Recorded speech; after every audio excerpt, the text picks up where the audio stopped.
Or Welcome to the podium. My name is Spencer Anewelu.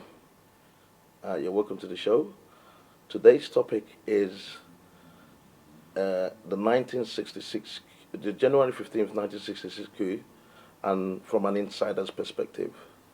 I have wonderful guests on the program today. I'm actually delighted to have uh, a legend, a Nigerian legend. I call him a Biafran legend.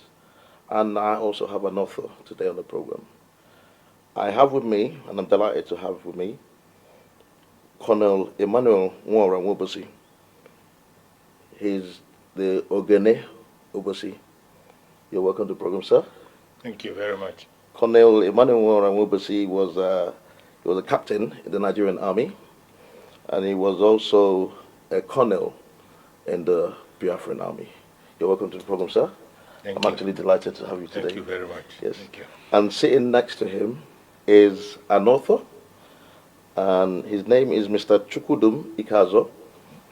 Mr. Chukudum Ikazo is a retired police officer, and he authored a book called Nigeria 1966, The Turning Point. Chukudum, you're welcome to the program. Thank you, sir. I'm delighted to have you today. Likewise. Like I said, the topic of the program today is to do about, is to do with an insight into the 1966 coup, the January 15th, 1966 coup, from an insider's perspective. I mean, there's been so many various accounts of what happened. There's, like they say in war, in history, you have the perspective of the victor, you have the perspective of the vanquished. I'll use those words because that's what, the words that were used. But we'd like to get an insight from a legend who participated in that war, the war that happened subsequently, and also the legend actually the only living legend who participated in that coup, which, to some accounts, people say that led to what we have today in Nigeria. So, Colonel, I'd like you to introduce to Nigerians a bit about yourself and tell Nigerians your experience generally, just like a mini biography, but, from your experience from childhood to your, educational background and right up to where you are today. So, Thank you very much. My name is Emmanuel Nwobosi, Ogene Obosi. I served in the military and I retired as a colonel. Right now, I can tell you about my childhood days, but briefly. yes, sir. I was born January 21st, 1939, in Port Harcourt. Of course, those days, uh, when the civil servants, and my father was a male nurse, he ended up retiring as a superintendent of nursing, which was a good post at the time. But during his sojourn, he went on a lot of transfers. Okay. He took me to when I was still a child, and not old enough to go to school. He took me to Meduguri. Okay. That was an experience. And that's in the northern part of Nigeria. Northernmost part of Nigeria. And then when I was old enough to enroll in a school, they brought me back to the then South, Okay. which later became the Southeast Enrollment School. And that was on and on and on. I believe I will stop so far because if I carry on, I'll Yes. take Yes. all your time. Okay. Thank you for Ask that, me sir. the next question. And like we talked about, the topic of the Okay. discussion is about the 1966 coup, Okay. February 15th. I'd like to get your account of, an insider's perspective, because, like I said in the beginning, there's been so many mysteries and lies. Like I watched your earlier, that's been in social media, your discussion about, about what happened. There's been so many misconceptions about what happened. There's been so many people putting their own twist to what happened. And you told us you're 80 years old now, that you don't have to lie anymore. Yeah. So we'd like to know, from your perspective, what led up to the coup. Why was there reason to carry out such a coup, and what was the thinking at the time? That made you young officers, because most of you were very young. You were 27 at the time, weren't you? I was. What led up to the coup, and give us that insight.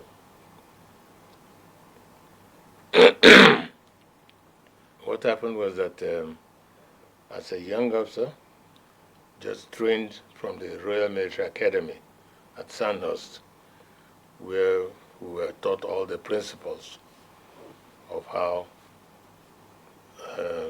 a military officer should behave and support the government of the day, not really participate. We came back home and set up units.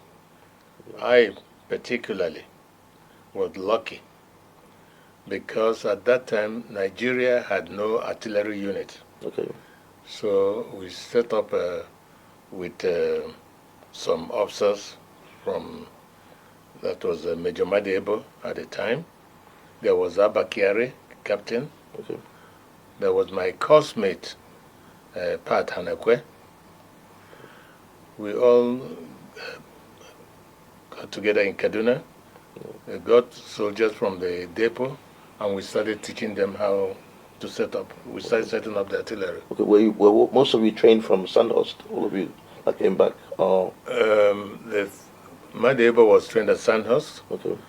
Abakiari was not trained at Sandhurst. He was trained at Mons of Sakede School in Aldershot at the time. Okay. Pat Hanekwe and myself were trained at Sandhurst. And later on, officers like Damkat Bali, who was our junior, he was also trained at Sandhurst, and Abdul Waya. So that was enough. We set up the first unit in Kaduna, and then there was need to set up the second unit in the west, and that was Abeokuta, because there was a unit there, a Iraqi squadron. And it fell on me, and I thought that was a very, very good opportunity for me to show myself, because those days you wanted to do something so that you can carry your head high and be proud. So I went with Damkat Bali as my second in command. We got to Abeokuta with some men and set up the second artillery unit. This was ongoing, but at the same time, there were crises in Nigeria. Crisis with the Yorubas at war with each other. Was it a political crisis? It was political crisis because Awolowo had left the West for the federal constituency, and he handed over to Akintola, who was one of his lieutenants. But it turned out that Akintola was not doing according to the boss. There were a number of problems around the whole place, and what we saw at the time was that Akintola instead aligned himself with the Sardauna of Sokoto, who was the supreme leader in the north. And even though they were of different parties, they formed an alliance. And with that alliance, more problems, we could see them on the horizon.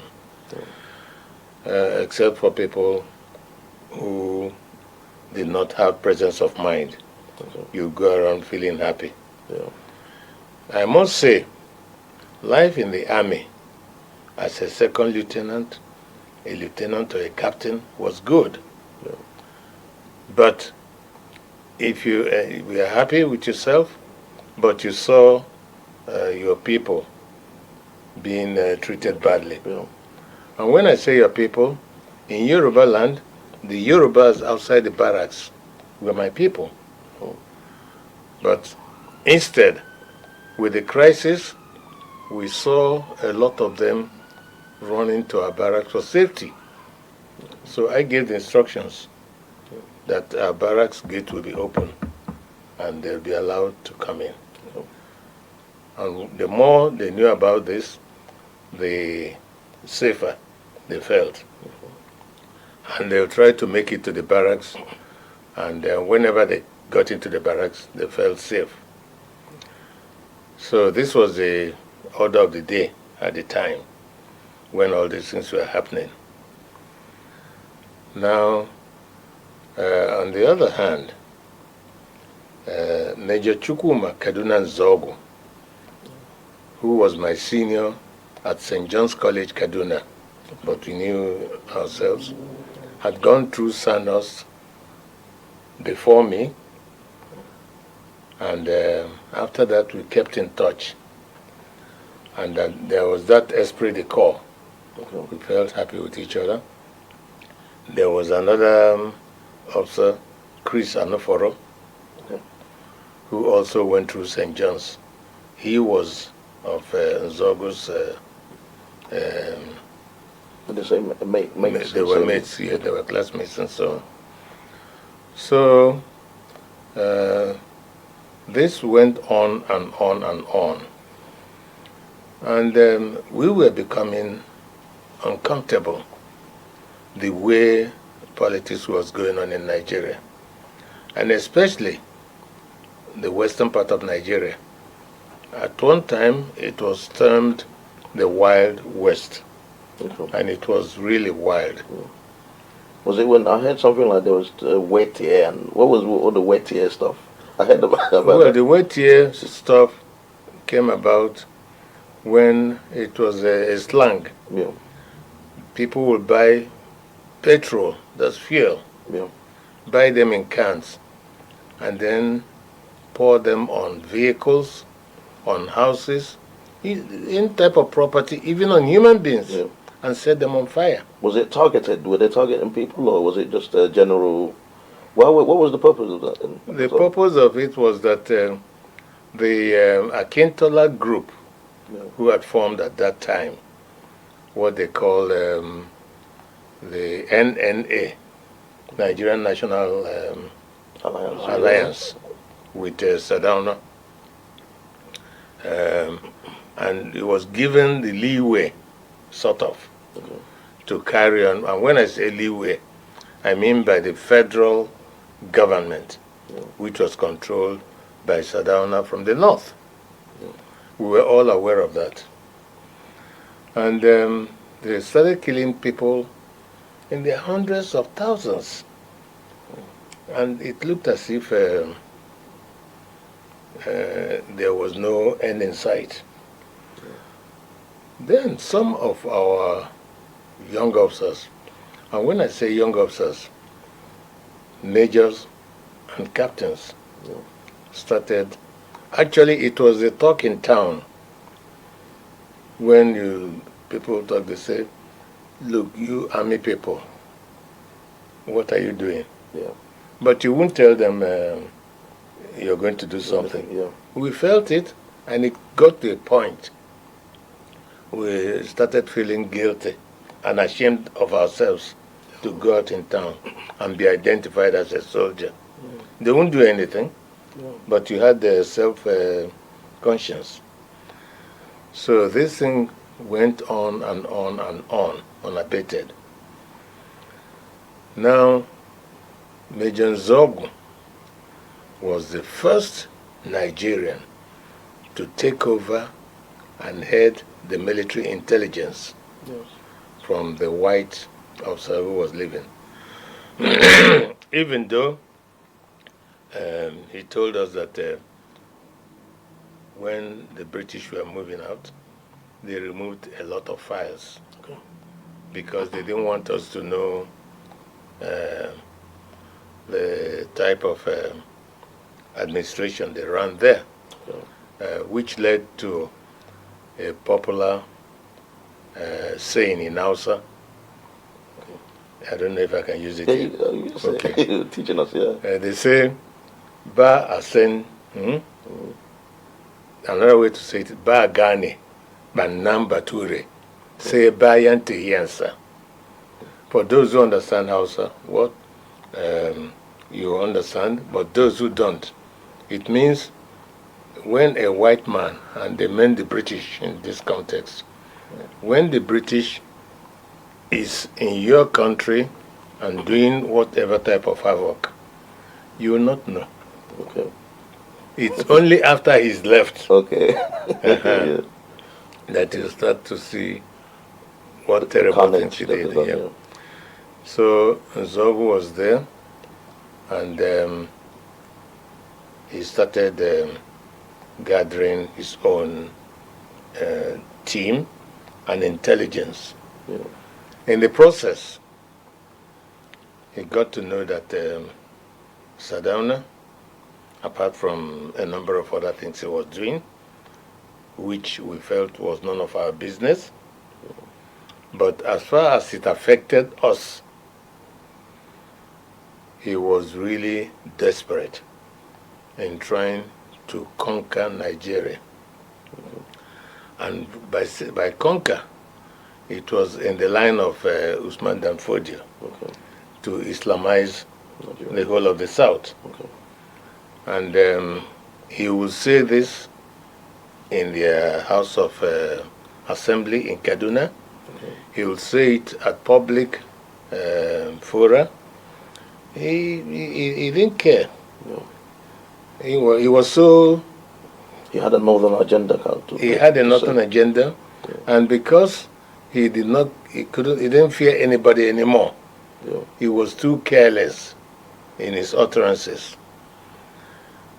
And with us trying to feel comfortable as officers, because it wasn't easy. School cert, a degree, you go through sandals or months or whichever, and you come back as a lieutenant, captain and all that. You felt good. But feeling good was one thing, and seeing your people being impoverished, killed. And then some of us with like minds started thinking of a solution to this. Those of us who, because you will not talk to somebody about a coup, for instance, if you don't have at least 90% or thereabout, the certainty that he will agree.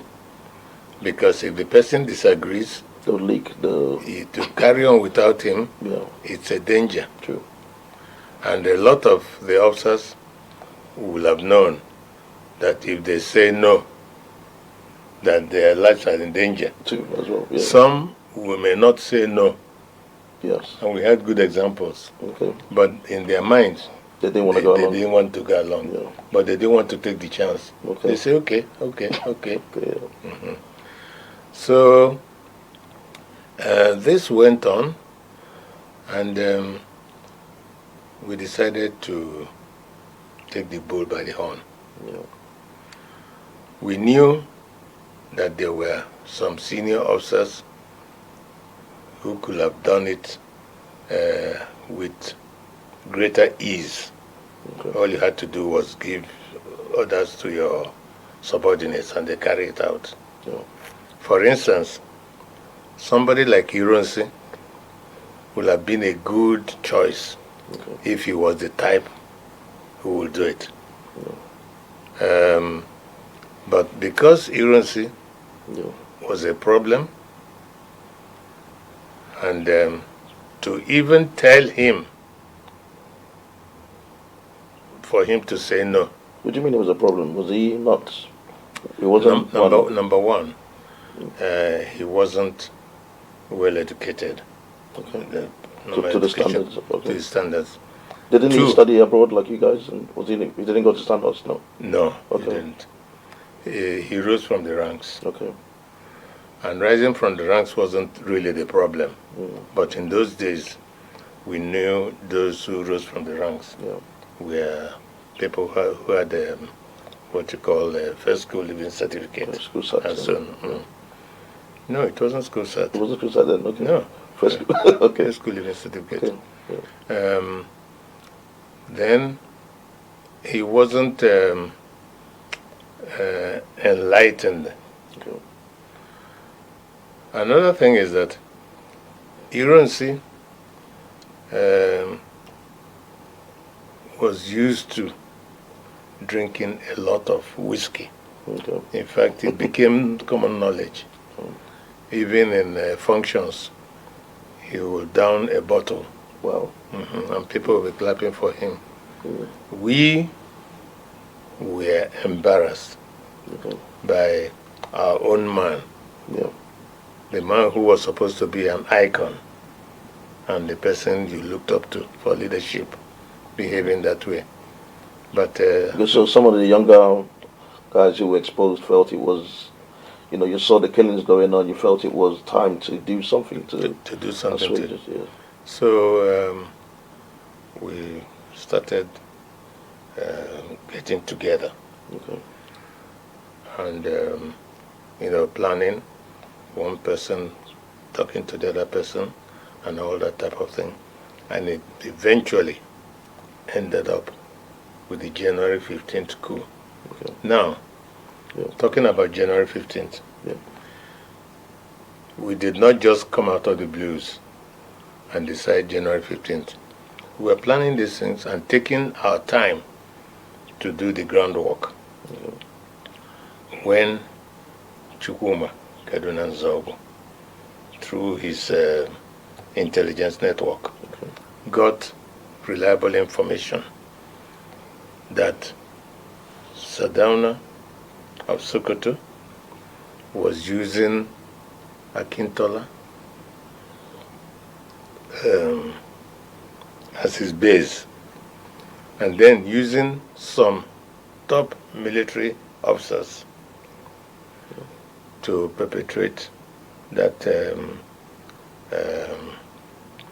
Islamization, Yeah. The agenda, the agenda, Yeah, pushing the agenda. deep in the Quran in the sea. Yeah. When we knew this, we worked very hard to find out the date. And when we got the fact that it was January, it was planned for January 17th. Okay. So we had to preempt it. Okay. And that was why we rushed our own to Days before. 15th, Okay. 2 days before, Okay. and preempted it. It took everybody by surprise. We were not, I would say, 100% ready for that date, but we had to do it. Okay. And another thing that happened, if you cast your mind back, after the coup happened January 15th, Adaka Boro, Isaac Adaka Boro, who was to be part of that Islamization, Okay. did his own, or started, he struck Okay. We struck it. in the rivers, Okay. hoping that was their own agenda going on. Okay. It was under Ironsi that he was napped and all that type of thing. So that was how this thing happened. And unfortunately for us, it did not go as we planned it. Because if the coup had succeeded, all these arguments about this happened or this shouldn't have happened wouldn't arise. Yeah. Because we knew that we had everybody liked the coup. It was popular. It was very popular. Because I remember in 19... there was jubilation, north, south, wherever. Because I was going to say something. I remember in or the early 80s. Okay. There was that sort of feeling when there was a military coup. I remember I was a young kid then, Okay. where there was this feeling in the air that the military perhaps might do better. You know, Okay. I don't know. Perhaps was that what was in the air at the time? You think it was a similar sense of there was a desperation for something different to happen. I'm just buttressing what you're saying. Yeah. Oh, you're talking about 1980s. Yeah, no, I'm saying something similar. When I was a kid, I noticed that little sense of there was some, but obviously it failed again. It was something that they felt at that time. Yeah. But I'm telling you that in our own time, Yeah. not only did they feel, Yeah.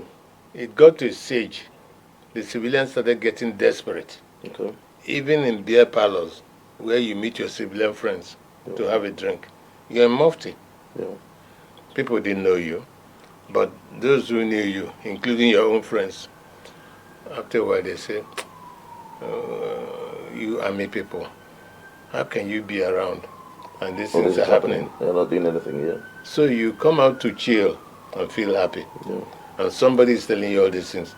You've been feeling bad yourself. True. Yeah. So that was the situation at the time. Okay. I remember when in Kaduna, Yeah. and in Kaduna we had a lot of officers who would go out to drink, and then they are confronted with this type of situation. Yeah. And before you move a bit further, I would like you to address the notion, because I know perhaps people watching out there are looking at it and saying, "Oh well, it was probably an Igbo coup." You know that narrative that's out there. What would you say to people who say that, who try to put that across? Well, it's a pity.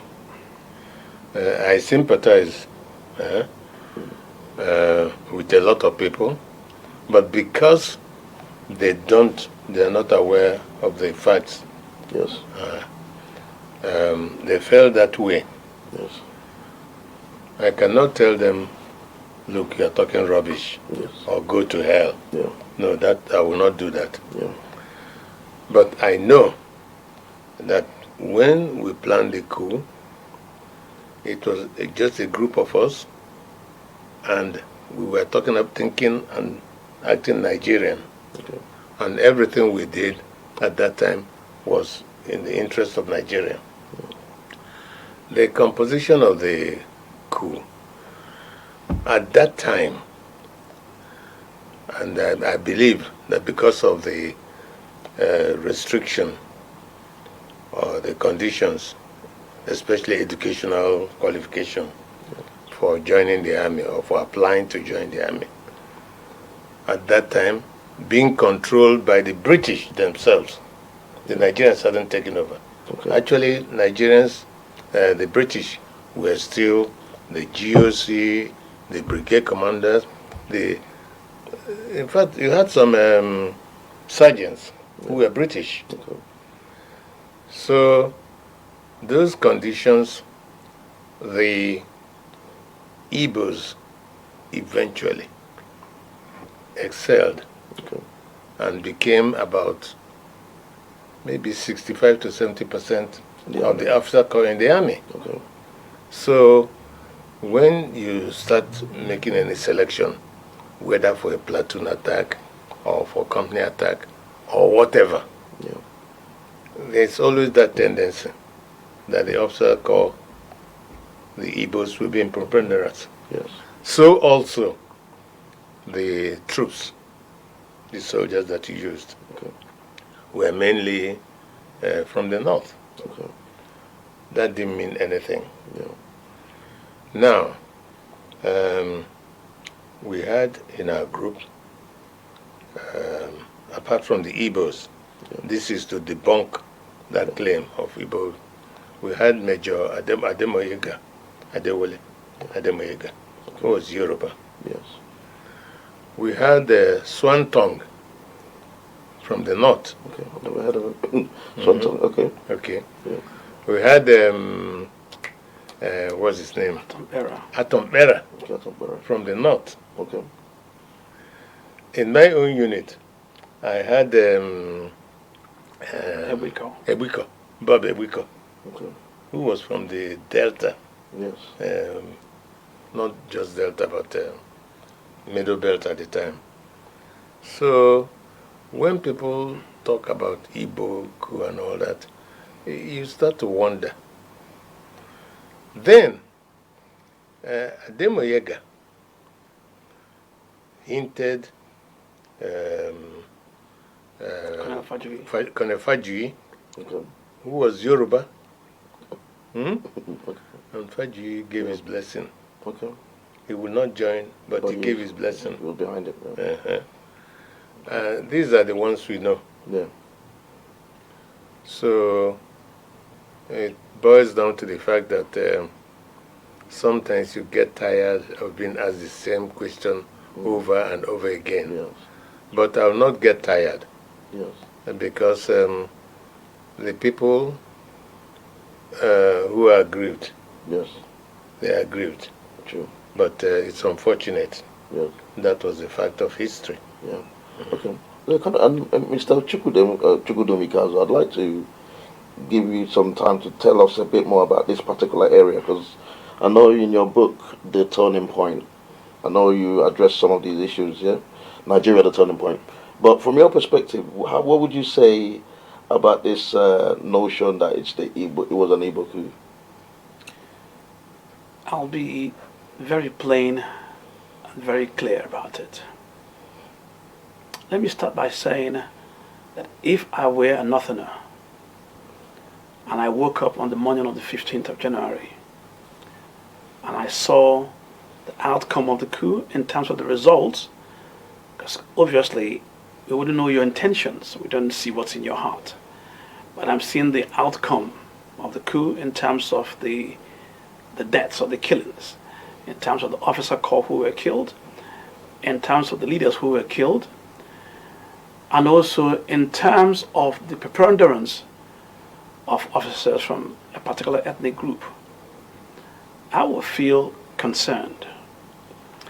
And if the same happened to Igbo people or to Easterners, of which I'm one, Yes. and I woke up one morning and I realized that Ojukwu has been killed, Yes. Irunsi had been killed, Madibo had been killed, Yeah. Akbara was killed, the Midwest Premier was killed, I will also be very concerned. So I think it's very important for us to understand the concerns of Northerners in terms of what they're seeing. Yes. Was the coup an Igbo coup?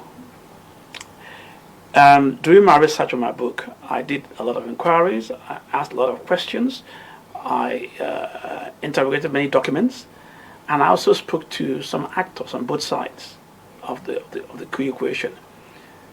And it's evident to me that that coup was not for Igbo people. It was not for the Igbo interest or the Igbo agenda. Like the colonel has explained, the preponderance of Igbo officers can be explained by the fact that the Nigerian army at the time, the vast majority of officer corps were Igbo. Secondly, there are also other actors within the coup itself who were not Igbo in any case, who were happy to join in the coup. I understand that obviously it was only one Yoruba officer who was one of the 5 majors, 1 out of 5, but it's still a figure. And also the beneficiaries of the intervention Yes. of the coup were actually the Western region, Okay. which prior to that time was aflame. Yes. You talked about Operation Wetie and the killings of thousands of people and the suppression of the Yorubas by the NNA alliance. Yeah. With the coup, that stopped. Okay. Then you go to the Middle Belt in Tivland, which I'm quite familiar with. A lot of killings there, repression of the Tiv, if you like, self-determination. Okay. A lot of killings. And therefore, the beneficiaries of the coup were actually, in terms of territories, were actually Middle Belt area and the West. Okay. Prior to the coup, the East was at peace. There was nothing going on in the East. Yeah. So was the Midwest as well too. So with all these facts, which are not very apparent, or not often, if you like, interrogated, it's evident that the coup was not an Igbo coup. However, if I may just conclude, the way it played out, comedy of errors, if you like, misfortunes, misconceptions, it did look like an Igbo coup to those observers who are from the north. And I think it's important that this is actually patiently explained to them at any time the question that arises. Yes. Our listeners, Nigerians said all the time, if that was you, how would you feel? Yes, exactly. Yes, thank you very much. And Cornel, I'd like to ask you why you, at the time, your group, deemed it fit to hand it over to the person of Awolowo. Was he, did you see certain leadership qualities in him as a Nigerian? Or, he's seen as this, after the war, he's seen as this tribal, mainly from people from the south, you see him as a tribalistic person. So at the time, why did you deem it fit to hand it over to such a person, if you could say, if you see him that way? Well, Awolowo, before all this, was the premier of Western Nigeria. Okay. And we saw, I have to use this expression, the wonders he performed in the West. Okay. Free education, you name it. Yeah. Health. And the West became a model. Okay. So, and remember that while all these things were going on, he got into trouble. True. With the federal government. Okay. That earned him that imprisonment in Calabar. Yes. So Awolowo was nowhere around to have any discussions with us. Okay. He did not even know. Okay. So it wasn't a plot. It wasn't a plot. It wasn't between himself and approach or whatever. Yeah. But we felt that if he could do that in the West, Okay. he didn't need too much prodding Yeah. to do this, replicate it in All over Nigeria. Yeah. And that was what we had in mind. Okay. Okay. And I was going to ask another question which people always ask again is, you've answered a bit of it, which is to do with when the leaders from the north and the south were taken out. I don't want to use the strong words. What explanation do you give to the ones in the southeast for not being taken out? If I can, what do you do? Is there any clear explanation for that? Well, I thought you heard it earlier, but let me go through it again. There were problems in the West. Okay. And the center of that problem was, or the instigator was in the West. Was in the West. Okay. But the instigator was Southern himself. Yeah. The West was at peace, Okay. quite peaceful. Yeah. And you don't go to an area. What do you mean And the that east? The east, you mean? Sorry, The did I east. say? Well, you said the West. Yeah. Sorry, east. the Okay, east. Yeah. You don't give medicine Yeah. to somebody Who's healthy? who's healthy Yeah. True. when there are so many sick people Yeah. who need it somewhere else. True. And that was a simple Okay. analysis of what happened. Okay. Okay. We're gonna go on a quick break now, and when we return, Colonel Nwobosi is gonna tell us a bit about the person of Nzogu.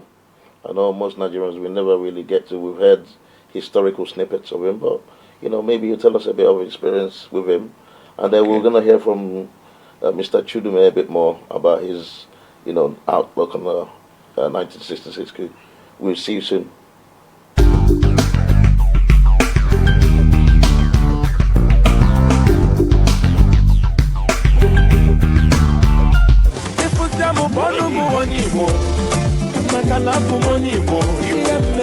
Ohanese World Igbo Day London 2019 Kagabu first of its kind in Wanine. Ohanese Ndibo UK in collaboration with our affiliate member organizations AMO Memma Gabu Memma Bali Atoni Mo June 28, 29, 30th of June 2019 Friday 28 June 2019 International Conference The Development of Igbo Land and the Role of Diasporas Yabi Humuna Budi Kebina Anim Maduge Meko Budai Wedima Saturday 29th of June 2019 Gabuzi Mmahu Fiesta fundraising for Hanese Civic Center London UK Traditional and cultural display wetiere award a ga-enye ọtụtụ ndị mmadụ. Sunday 30th of June 2019 ga-abụ Thanksgiving interdenominational service ndị Igbo gbasiri ike n'obodo anyị bụ Nigeria, Africa, Asia, America, Europe, mba ụwa niile ga-awụchi na mmemme a. Onye ga-abụ onye isi oche mmemme a ga-abụ President General Ọhaneze ndị Igbo Worldwide, Chief John Nwobosi. Ndị ọbịa pụrụ iche a na-atụ anya ha bụ Eastern Governors niile, Ministers, Senators, Traditional Rulers nakwa Captains of Industries. Nke bụ eziokwu bụ na ọ ga-adị egwu, ọ ga-adị kpọkpọ. Igbo bụ Igbo, Ọhaneze orukwa n'omume. Mmọnwụ dị iche iche ga-agba egwu ọdịnala, ogene ga-aha n'ụbọchị ahụ. Ejiriziora wee na-agwa onye ọbụna community organizations dị iche iche ka ha gbaa mbọ hụ na ha nọ n'ụbọchị ahụ. Cheta na ọtụtụ ihe a ga-emegasị bụ ihe gbasara asụsụ Igbo, omenala ndị Igbo nakwa ọtụtụ ihe ndị ọzọ ga-eweta mmepe n'ala Igbo anyị. Chief osu mmemme a bụ Dr. Nnanna Igwe, President Ọhaneze ndị Igbo United Kingdom, RSVP Chief Patrick Mwokwe, Chairman Organizing Committee. Ka aka bụ ọkwa nke mbụ aka na-ama iji wee na-akwado mmụọ ndị mmadụ maka ụbọchị ahụ. Ya bụ na a na-atụ anya na onweghị onye Igbo ọbụla bi na mba United Kingdom ga-akanye ihe n'abalị atọ anyị kpọpụtara. Chọọ ime inquiries kpọtụrụ akara ndị a 079-8466-7527 074-479-41982 nakwa akara ndị ọzọ. Ọhaneze World Igbo Day London 2019.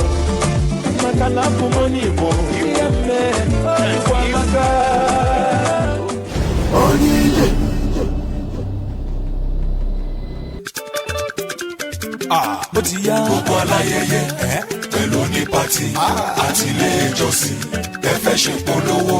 Heritage TV. Heritage TV. Wọ́n bẹ nílùú London o. Heritage TV. Wọ́n fọwọ́ wọn sọ̀yà o. Heritage TV. Ẹ̀yin aráàlú London, ǹjẹ́ ẹ ti gbọ́ pé iléeṣẹ́ Heritage TV tún ti gbé àrà tuntun yọ o. Gbogbo àríyá yín pátápátá la ó máa bá yín polongo rẹ̀ jákèjádò gbogbo ayé ká máa ṣayẹyẹ ní London ká sì máa wò l'Amẹ́ríkà ní Nàìjíríà àti káàkiri àgbáyé lẹ́sẹ̀kẹsẹ̀ àti lójú kan náà bó jẹ́ lórí fídíò tàbí lórí photograph tó mọ́lẹ̀ yékéyéké. Heritage TV ní bàbá o. Gbogbo àwọn ayẹyẹ yín bí ọjọ́ ìbí, ìsìnkú àgbà, ìgbéyàwó, àjọ̀dún ilé ìjọsìn yín, Heritage Television ní kẹ́ ẹ máa bọ̀ tààràtà. Ìlú London la wà, United Kingdom la tẹ̀dó sí. Ẹ kàn sí wa lórí ẹ̀rọ ìbánisọ̀rọ̀ yìí 020-800-46100 tàbí lórí ẹ̀rọ alátagbà wa ayẹyẹ@heritagetv.co.uk àti lórí ẹ̀rọ alágbèéká 0734-123-4560. Heritage TV abalẹ̀tù ọmọdé la wó.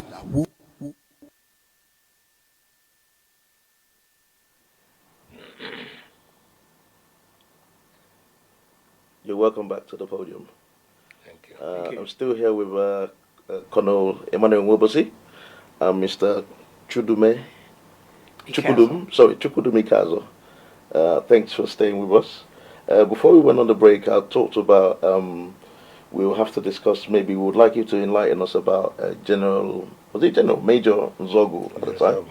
Just tell us a bit of your experience with him, because you know he's a historical figure that you only see snippets of him on YouTube, and where he was making one speech or so. There's never anything, you just see this handsome man that made a few comments and here and there. But we want to know from your experience, what was he like? Who was he?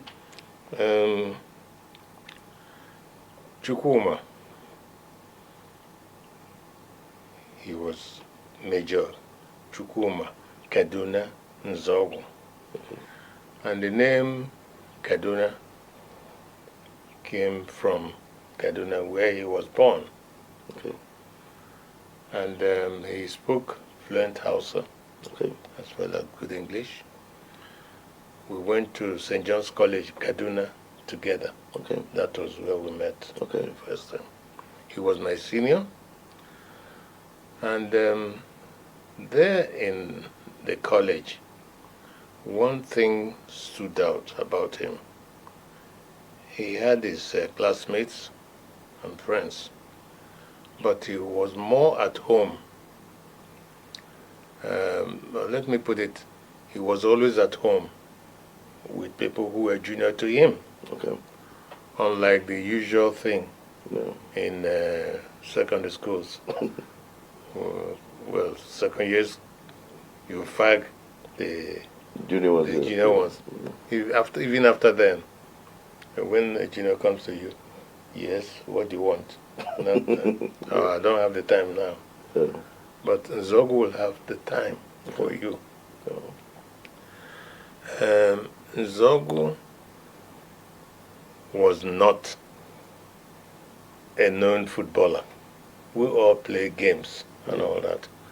But instead, Nzogu will, in fact, in athletics, we were doing all sorts of events. But Nzogu will come and run the track so many times over. Well, so he was athletic. He was athletic. Okay. But he wasn't in there for competition and all that. He was nice. At least we saw him that way. After he left college, the next time we met was he joined the army, and I was still in college. I came out, went into civil service for 1 year and joined the army. We met again in the army. And I remember after my years at Sandhurst, from there we were posted on paper to go into the Nigerian artillery. And because we were still in the UK, they arranged for us to go for artillery training in Salisbury Plain. And while we were there, because I was still in touch with Nzogu, one day I was in the TV room watching TV. They called me and said I had a phone call. You know, we didn't have these mobile phones yet. It was landline. So I got to the room. It was Nzogu. He was so happy. He got me and we talked. And then he told me he had come there, the School of Intelligence, to do some training. We talked for quite a while. And then I told him about. So eventually we met back in Nigeria. And I found him very, very interesting. He had his coursemate, Chris Hanoforo, who, of course, was a major too. But Chris Hanoforo, you know, I liked him, I dealt with him, but he was not as warm and as welcoming as Nzogu. That's the big difference. So Nzogu will always listen to junior officers. And in fact, I remember that the day or the night I just left the officers' mess back to the accommodation where I shared with Nzogu and one other officer. I was sitting there when a car drove in. I didn't know who the hell it was. Eventually the person came in, and it was Imai Fajuna, who was stationed in Lagos, 2 Brigade. So I was surprised. I greeted him, gave him courtesy. He said he's just coming from Lagos, and he'll be going back to Lagos that night. That he would like to see Nzogu. So that he was happy he met me. I said, okay, hold on, let me go and call him. I left and went back to the mess. And they told me, they saw Nzogu with Major Emma Udaja. Just leave. And the direction they went, I guessed the next place was to check at Udaja's house. All of us were living with him. So I got there and said, here you are. The reason I would say this is because of his closeness with junior officers. I said, here you are. That I went to look for you in the mess. That there are some junior officers from the Air Force, the new Air Force civil, that they were in the house, they wanted to see you.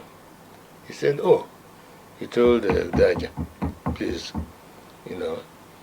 So both of us left to digest place. Okay. It was on our way back to our house. Yeah. I told him no. I had to use that line to confuse him. Yeah. That it was Major Emma Ifajuna. Okay. And he was talking about what you and I have been talking about Okay. for quite some time. Yeah. What was it? It was about the situation in the Okay. Nigeria. Yeah. So, But before you continue, I was going to ask you something. What was the selection process then for going into Sandhurst?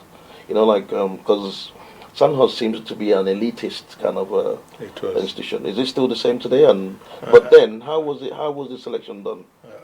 I wouldn't know about today, but at that time, the first thing is in the Nigerian context, because they give Nigeria, they give different Commonwealth countries, Okay.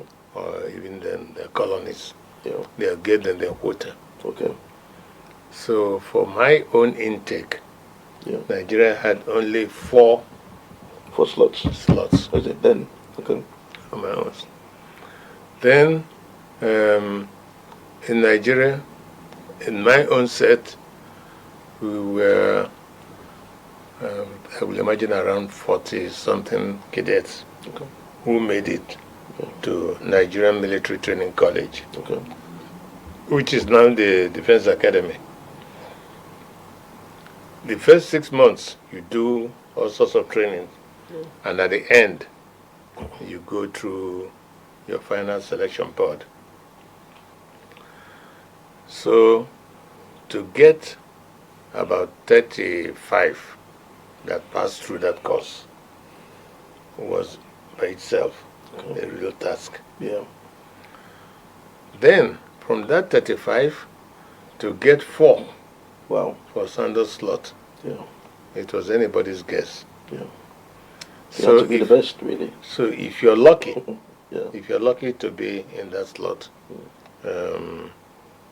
you thank yourself. And I'll tell you, there was this drama when they pasted the results at the end of our 6 months. They pasted it, and as soon as we knew about it, everybody dashed to the board. Of course, when you got there, there'll be some cadets who were there before you, and you couldn't see far, and everybody was trying to find out. One is to find out if you made it. Okay. It's not really where you're going So if you made it first. to make it. So I kept looking, and each time you looked at certain names, they looked like their name, only to find out, no, it's not you. Eventually, you see the thing, and then you look against it, you see RMAS. What does that mean? It was magical. Royal Military Academy. Oh, Sandhurst. Sandhurst. Okay.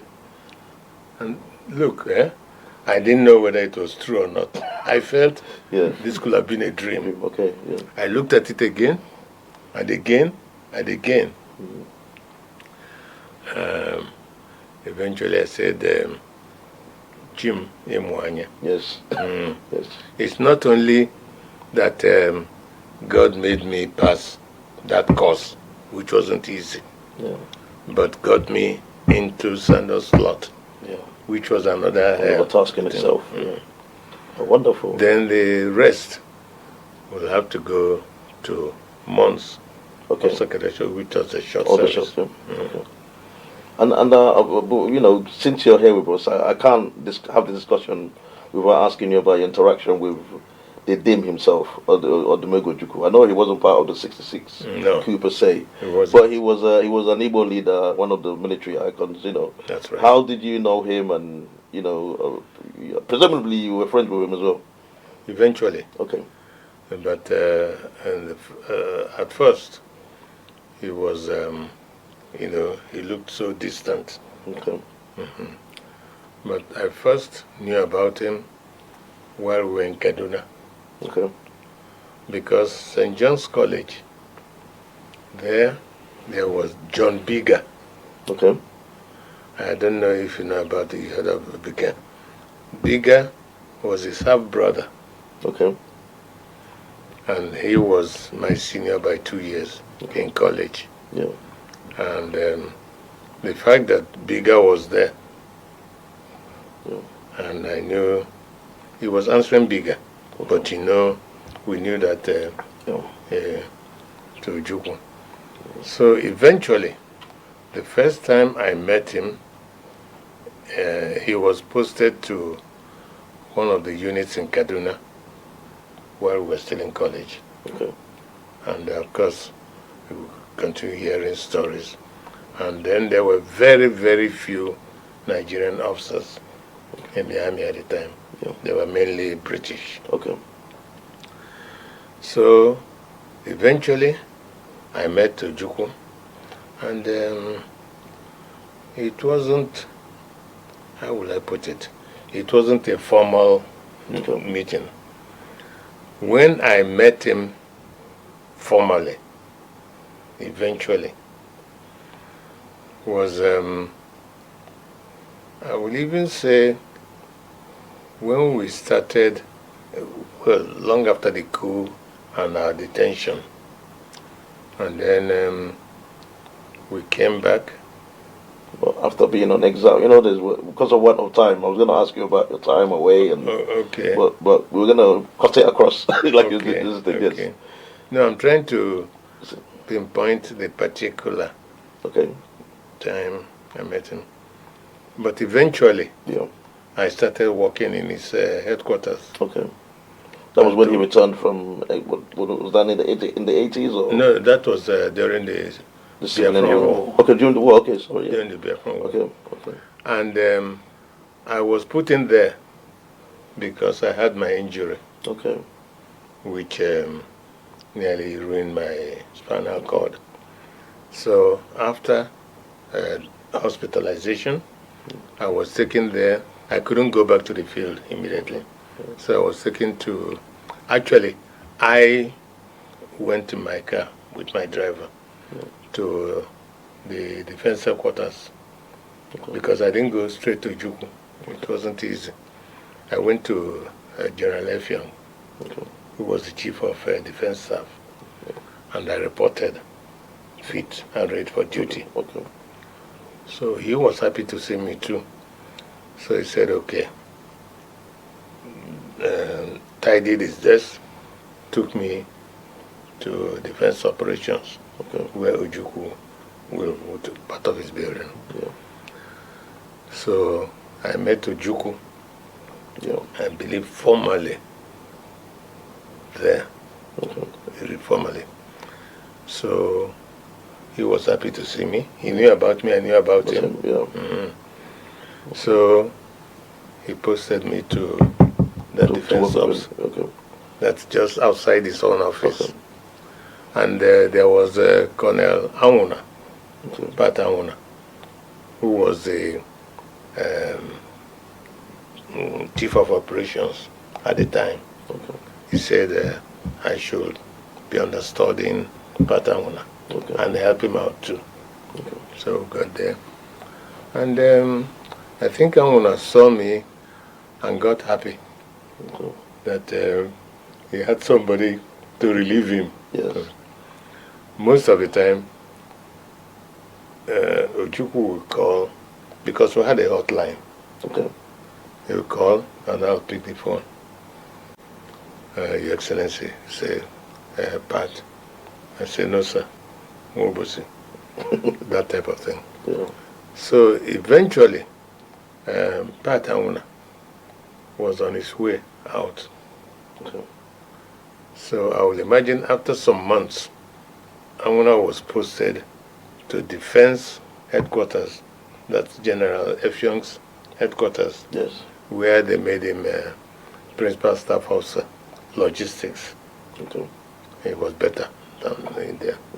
And that was how I got fully into operations. And moving forward, because of time, really, when most of the Nigerian military men from the old era, there's this part, and most of them end up joining, taking up the military garb and going into politics. Okay. Did you ever go into politics, or you didn't feel it was necessary, or why haven't you gone that way? Well, I'll tell you, I've never liked party politics. Okay. It's not that I didn't hate it. Even when Ojukwu was doing politics, I was his aide, Okay. helping him out. But what they were doing never took my fancy. Okay. Is it this system? Is it because of the system of government? You know, like then it was the regional system then, Okay. and now we have the federal system. What do you this current setup and the constitution and per se? What's your opinion on how it is? How Nigeria is constituted today? I'll tell you this. When we had the regions, Yeah. every region developed at its pace. Okay. And that was why Awolowo was able to develop at his pace, Yep. much to the envy of the other regions. Okay. Zik handed over the East Opera, and Opera started its own way, Yeah. to the admiration of a lot of people. True. So, with all those setups, when they talk about what do you call it? What's the word for it? Restructuring. Restructuring. Yeah. I believe that's what they are heading for. Yeah. Because if you restructure and people develop, if you're doing well, you are doing well for yourself. True. In fact, there was somebody who suggested at one time, he said, that was during the war, it was a joke. He said, all this shelling and bombing we're having is because of the oil. Yeah. If it's for this oil, let them call Gowan. Yeah. No, Ojukwu and Gowan should settle. Yes. Ojukwu, give Gowan the oil, but let us stay in Stop peace. killing. Okay, and Mr. Chudume, I'd like to ask you to give us an insight into your own opinion on the system of governance today, the federal system, and from your historical, background, the regional system, and like maybe in a way, enlighten Nigerians as the better way forward. I don't think I have the answer to the better way forward, if you ask me. I don't think I can give you any pointers to the way forward, but I can say this very quickly. What you have now in Nigeria is a federal government in name, not in practice. Prior to 1966, we had a federal government. Of course, we had regions, but bear in mind that regions are comparable to states. These are the units within the country itself. What we had before the war was the federal government, because each region itself controlled its own resources,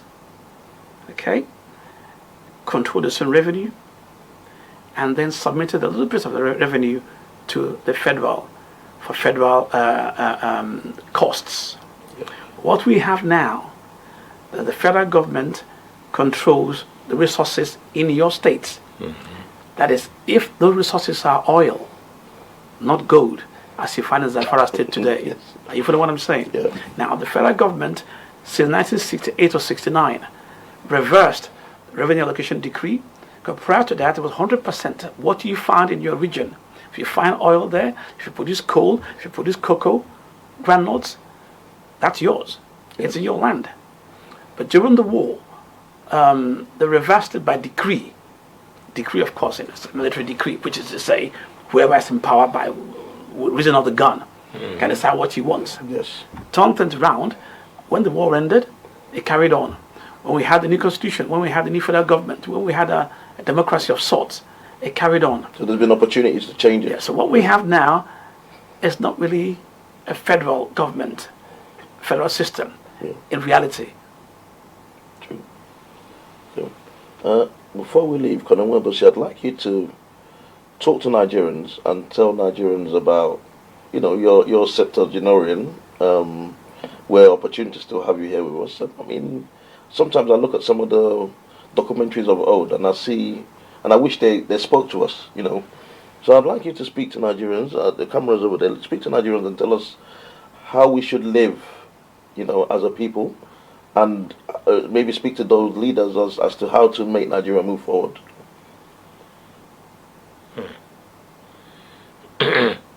Or the hard though. It's difficult, you said, yes. Fellow Nigerians, I want to talk to you and give you a piece of advice, and this is from my heart. I have gone through all those things. We tried to build a better country. It did not work. But that does not mean it will never work. We have a government, and the whole idea of election is to put a government of our choice there. If you try now, it doesn't work, try again. I would imagine that some of you will be surprised that I didn't say pick up arms. No. I'm in the army. I used to be in the army. And that was something left to us in order to defend our country, not to fight our country. When we thought it was necessary to save our country from those who thought it was their private property, we tried. I bet you we tried. We had sleepless nights. It did not work. I will advise you to continue trying the ballot box. One day, God will listen to our supplications. I know for a lot of people who will want it today or tomorrow. Rome was not built in a day. If it were built in a day, well, there'll be so many rooms around. Thank you. Okay, Nigerians, we've heard from a legend with us today. We've had a legend. We've heard from the colonel. Nigeria is the only country we have. We need to work hard to make it a nation we can all be proud of. We need to insist that the political process must be followed. The democratic process is the only peaceful process we have in this world. So I'm opportune and I'm happy to have had the colonel with us today, and I'm hoping that next time he's around, if God will keep him for us to keep on coming and giving us snippets, words of advice as to how to move Nigeria forward for the wealth of experiences he's had.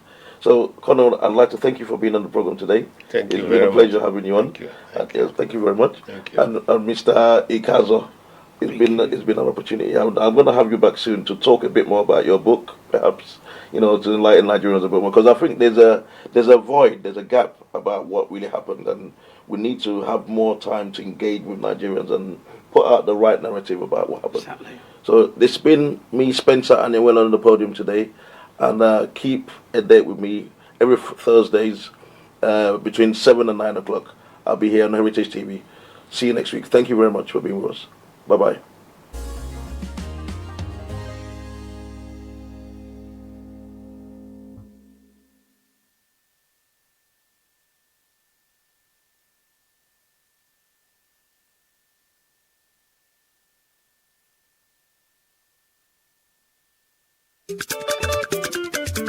Ó ti yá gbogbo aláyẹyẹ pẹ̀lú ní pàtì àti ilé ìjọsìn ẹ fẹ́ ṣe polówó.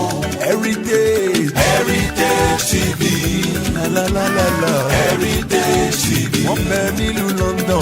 Heritage TV wọ́n fọwọ́ wọn sọ̀yà o. Heritage TV. ẹ̀yin aráàlú London ǹjẹ́ ẹ ti gbọ́ pé iléeṣẹ́ Heritage TV tún ti gbé àrà tuntun yọ o gbogbo àríyá yín pátápátá la ó máa bá yín polongo rẹ̀ jákèjádò gbogbo ayé ká máa ṣayẹyẹ ní London ká sì máa wò l'Amẹ́ríkà ní Nàìjíríà àti káàkiri àgbáyé lẹ́sẹ̀kẹsẹ̀ àti lójú kan náà bó jẹ́ lórí fídíò tàbí lórí photograph tó mọ́lẹ̀ yékéyéké Heritage TV ní bàbá o gbogbo àwọn ayẹyẹ yín bí ọjọ́ ìbí ìsìnkú àgbà ìgbéyàwó àjọ̀dún ilé ìjọsìn yín Heritage Television ní kẹ́ ẹ máa bọ̀ tààràtà ìlú London la wà United Kingdom la tẹ̀dó sí ẹ kàn sí wa lórí ẹ̀rọ ìbánisọ̀rọ̀ yìí 020-800-46100 tàbí lórí ẹ̀rọ alátagbà wa ayẹyẹ @heritagetv.co.uk àti lórí ẹ̀rọ alágbèéká 0734-123-4560 Heritage TV abalẹ́tù ọmọdé la wó.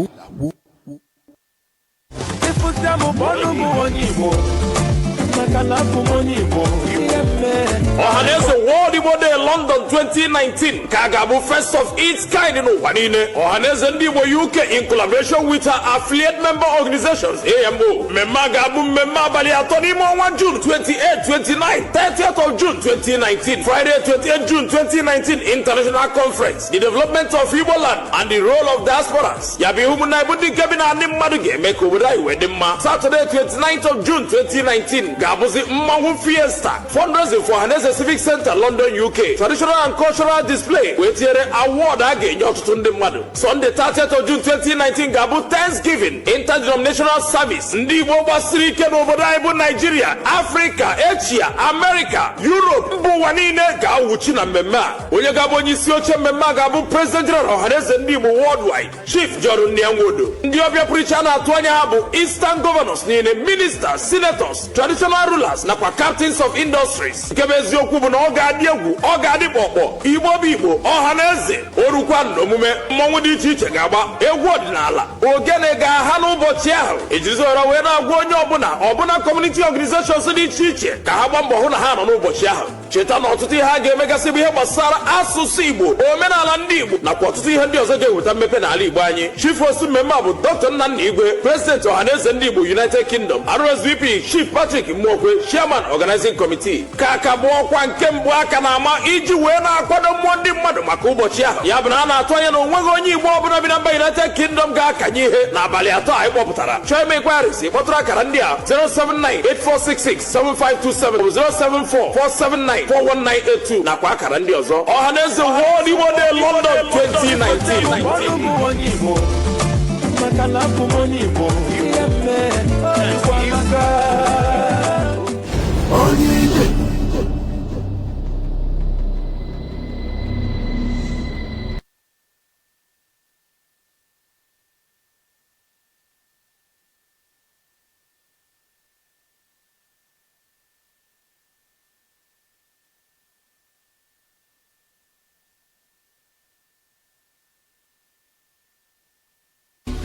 My daughter-in-law. So how are you planning for my son's birthday? I have to cook up for her. Do you people have ogirisi there? No. It's okay. Okay, let me call you back. Mama Chiji, okay. Hi, so wait a market. Please pack some ogirisi. I am going to visit my son. My daughter-in-law. It's arranged. But you must use original red oil to prepare the soup. What? I'll call you back. Mama Chijo, please include Isio Morocco. My daughter-in-law. Everything is now set. But don't forget that gold wristwatch I saw the last time I visited you. Now you can talk until you tire for just 11 kobo a second. Call all networks in Nigeria and 30 international destinations, including US, UK, China, Canada, and India for just 11 kobo per second. Dial *211# to activate. That's it, boo-boo. The largest data network, Glow, Grandmasters of Data.